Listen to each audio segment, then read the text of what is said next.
धीरे बोलो, कोई सुन न ले।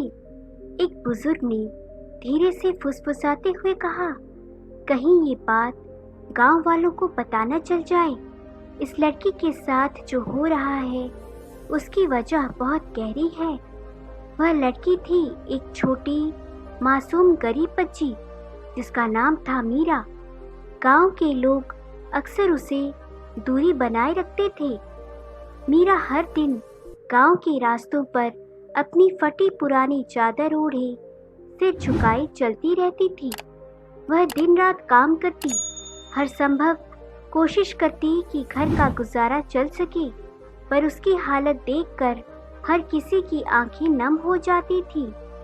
एक दिन गांव में खबर फैली कि महात्मा बुद्ध का काफिला वहां से गुजरेगा। लोग बहुत उत्सुक थे और सभी बुद्ध के दर्शन के लिए इकट्ठे हुए। मीरा के दिल में भी एक छोटी सी उम्मीद जागी।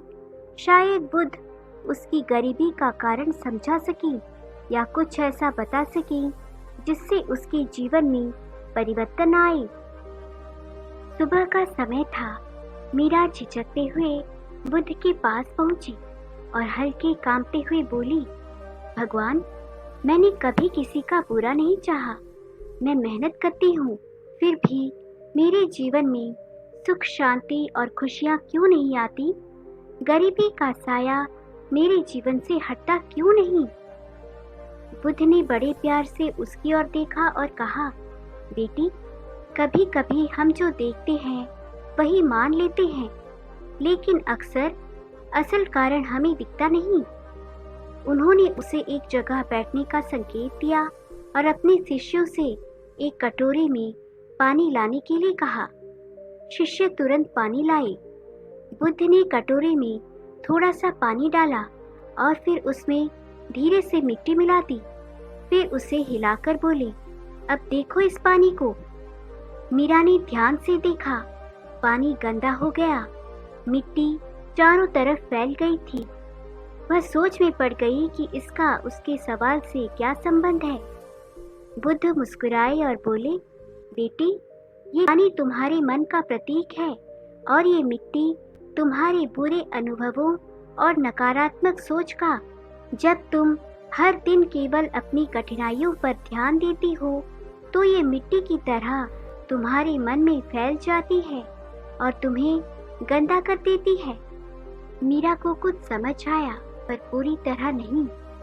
बुद्ध ने कटोरा उसी तरह छोड़ दिया और कुछ देर चुप रहे। फिर बोले, अब ध्यान से देखो इस पानी को।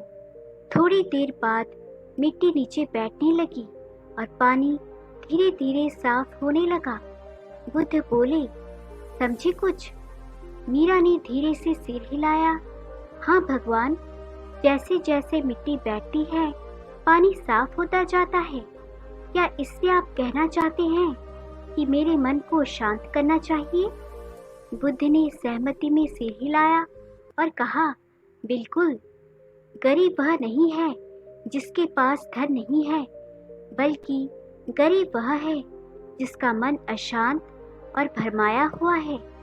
तुम्हारे जीवन में गरीबी इसीलिए है क्योंकि तुम्हारा ध्यान केवल अभावों और परेशानियों पर है। जैसे ही तुम अपने मन को शांत करोगी और नकारात्मकता को दूर करोगी, तुम्हारे लिए नए अवसर आने लगेंगे। मीरा की आंखें आंसुओं से भर गईं। उसने महसूस किया कि गरीबी केवल एक स्थिति नहीं थी, बल्कि उसके मन में बसी एक सोच थी। उसने निश्चय किया कि वह अपने भीतर की नकारात्मकता को शांत करेगी और अच्छे विचारों व कर्मों से अपना जीवन संवारेगी। कुछ दिन बीत गए। मीरा ने मन में ठान लिया था कि वह अपने जीवन में बदलाव लाएगी और बुद्ध के बताए मार्ग का पालन करेगी। लेकिन जैसे ही उसने नकारात्मक दिशा में कदम बढ़ाना शुरू किया, उसकी जिंदगी में एक नया तूफान आ गया। एक रात अचानक गांव में आग लग गई।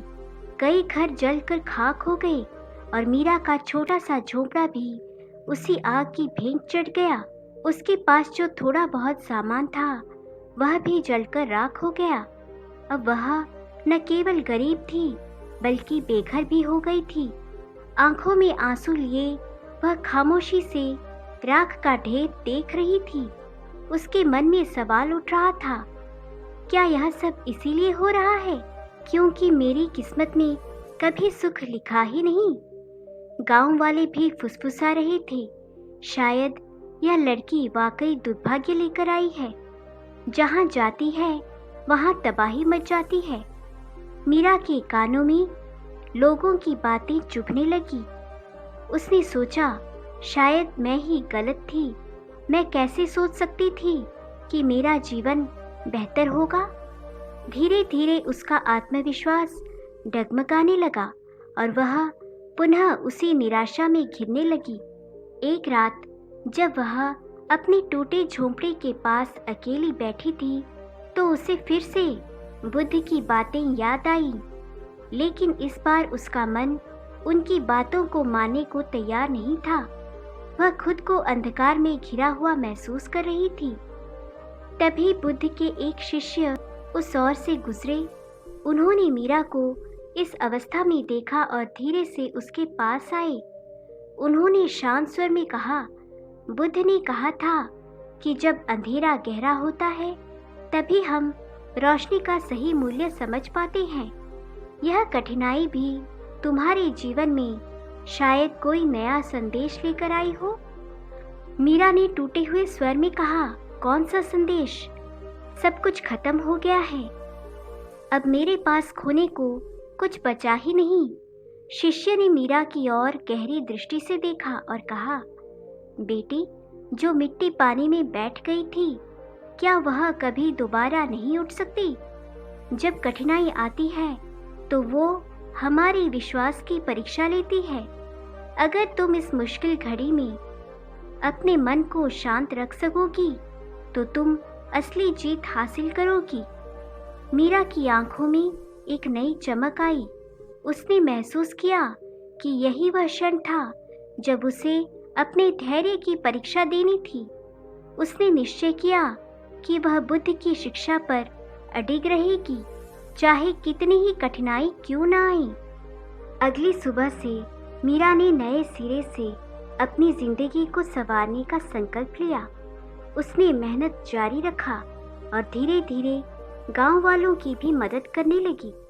उसकी यह विनम्रता और धैर्य देखकर गांव वाले भी उसकी ओर आकर्षित होने लगे और कुछ ही समय बाद उसकी जिंदगी में एक ऐसा मोड़ आया जिसने उसकी सारी परेशानियों का अंत कर दिया।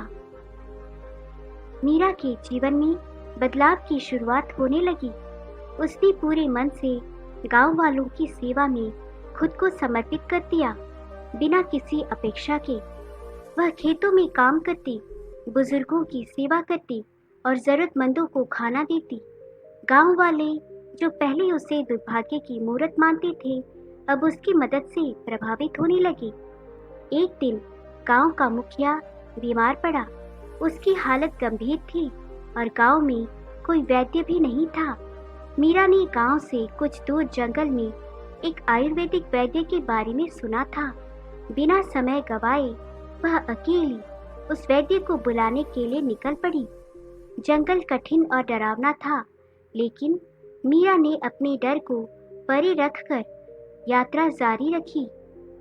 कई घंटों की यात्रा के बाद वह वैद्य तक पहुंची और गांव लौटने पर मुखिया का इलाज करवाया। धीरे धीरे मुखिया की सेहत सुधरने लगी।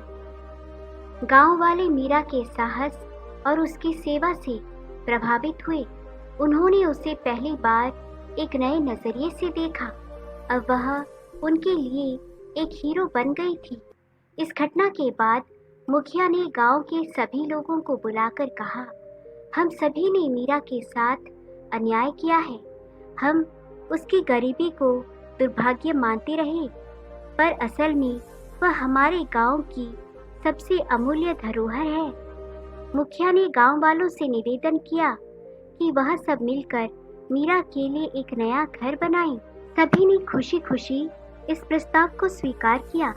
जल्द ही गांव वाले मिलकर उसके लिए एक सुंदर, मजबूत घर बनाकर उसे भेंट करने लगे। जब मीरा ने अपने नए घर को देखा तो उसकी आंखों में आंसू आ गए। वह उन सभी को धन्यवाद देती हुई बोली, बुद्ध ने सही कहा था कि कठिनाई हमें अपने मन का बल दिखाने का अवसर देती है। गरीबी और अभाव से मुझे यह सीख मिली कि इंसान की असली संपत्ति उसकी मेहनत और सेवा होती है। गांव वालों ने एक स्वर में कहा, सच में मीरा, असली अमीरी बाहरी नहीं होती बल्कि दिल में होती है।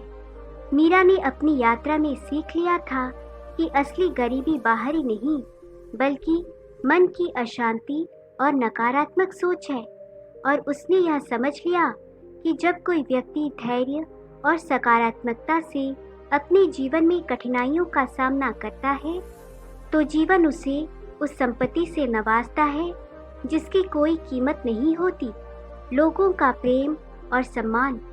इस प्रकार मीरा की जिंदगी बदल गई और बुद्ध के शब्दों का साक्षात प्रमाण बन गई। दोस्तों, क्या आपने भी कभी महसूस किया है कि हमारे जीवन में आने वाली कठिनाइयाँ हमें कमज़ोर बनाने के लिए नहीं बल्कि हमें और मजबूत करने के लिए आती है?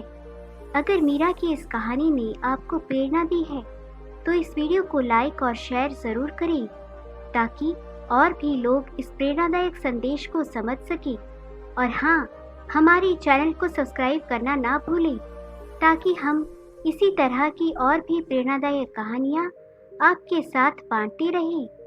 आपके विचार क्या हैं गरीबी और असली अमीरी के बारे में हमें कमेंट में ज़रूर बताइए।